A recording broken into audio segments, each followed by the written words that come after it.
ఇప్పుడు క్రాంతన్న నువ్వు అన్నీ తిడుతూనే ఉన్నావు, ఒకటన్నా మంచి చెప్పావు మా మల్లన్న గురించి అట్ట చెప్తాం. వాడకంలో ఒక వ్యక్తిని కానీ ఒక వస్తువును కానీ ఒక వ్యవస్థను కానీ వాడకం విషయంలో నిన్ను మించిన మనగాడు లేడు. ఇది ఇది ఇది నీకున్నటువంటి హయ్యెస్ట్ టాలెస్ట్ ఉన్నటువంటి టాలెంట్ ఏదంటే గిదే. ఇక హయ్యెస్ట్ టాలెస్ట్ వాడకం అంటే నీది.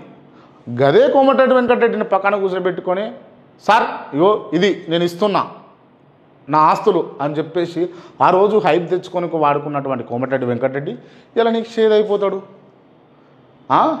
పొంగులేటి శ్రీనివాసరెడ్డి మా కుటుంబ సభ్యుని లెక్క, మా అన్న, మా ఇంటి సభ్యుడు, మా కుటుంబ సభ్యుడు అని గదే ఆఫీస్కుని దందాల ఆఫీస్కు పిలిపించుకొని గడ నిలబెట్టి అన్న నమస్తే సీనన్న రాకతోటి ఇక్కడ పుణ్యపావనం అయిపోయింది, పతిత పావనం అయిపోయింది అని చెప్పేసి ఈ చీపెస్ట్ కబుర్లు చెప్పినటువంటి వ్యక్తివి నువ్వు. అదే పొంగులేటి శ్రీనివాసరెడ్డిని తిడతావే నీకు 7 కోట్ల విషయంలో నీకు దోకా జరిగినందుకు. గమనించండి సుమా, 7 కోట్ల విషయంలో దోకా జరిగినందుకు తిడతాడు పొంగులేటి శ్రీనివాసరెడ్డిని. ఇది నా వైఖరి.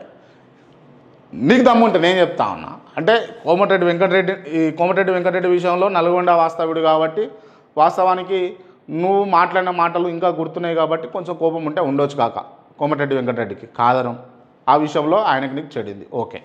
పొంగులేటి శ్రీనివాసరెడ్డి విషయంలో 7 కోట్ల రూపాయల దందాలో నీకు రావాల్సిన డబ్బులు రాలే కాబట్టి నీకు ఆయనకు చెడింది అనుకుందాం ఓకే.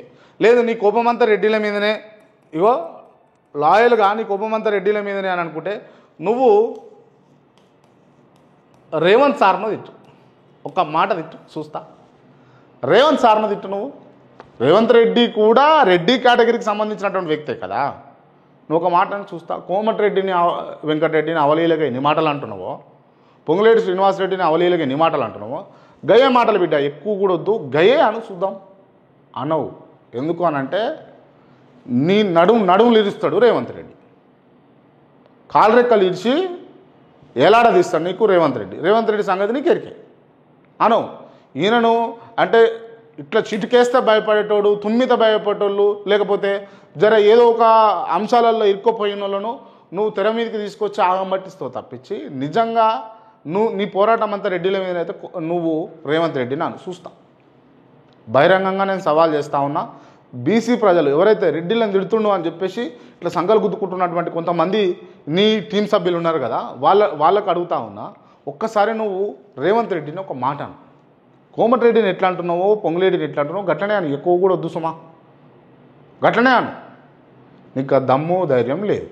నీ పోరాటం అంతా రెడ్డిల మీద కాదు, నీ పోరాటం అంతా నీ డబ్బుల మీద, నీ పోరాటం అంతా నీ వ్యవస్థ నిర్మించుకునేటటువంటి అంశాల మీద, నీ పోరాటం అంతా నువ్వు బీసీ ప్రజలను తాకట్టు పెట్టే అంశాల మీద, నీ పోరాటం అంతా గిదాని మీదనే. వ్యవస్థలో ఉన్నటువంటి అంశాల పట్ల నువ్వు అవగాహన తెచ్చుకొని వాటిని ఎట్లా వాడుకోవాలన్న ఆలోచన మీద తప్ప నీ పోరాటం నిజంగా చిత్తశుద్ధి ఉంటే నువ్వు తిడితే రెడ్డిలను అందరినీ తిట్టు, నీ పక్కన ఉన్నటువంటి రెడ్డిలను మెడబట్టి గంటికి గెదిరి. అంతే కదా మిత్రులారా. తప్పు మాట్లాడితే తప్పు అని చెప్పురి. బట్ ఇది నువ్వు చేయవలసింది. నువ్వు ఏం చేస్తున్నావు? ఇక నీకు తెలవాలి. మళ్ళీ నేను ప్రతిసారి చెప్తే కూడా బాగుండదు. అండ్ నాకు తెలిసినటువంటి ఇన్ఫర్మేషన్ ఏంది అని అంటే కొంతమంది కొన్ని రకాలుగా రాస్తూ ఉన్నారు. సరే రైట్, నేను ఎవరిని ఏమనదలుచుకోవాలి ఈ విషయంలో.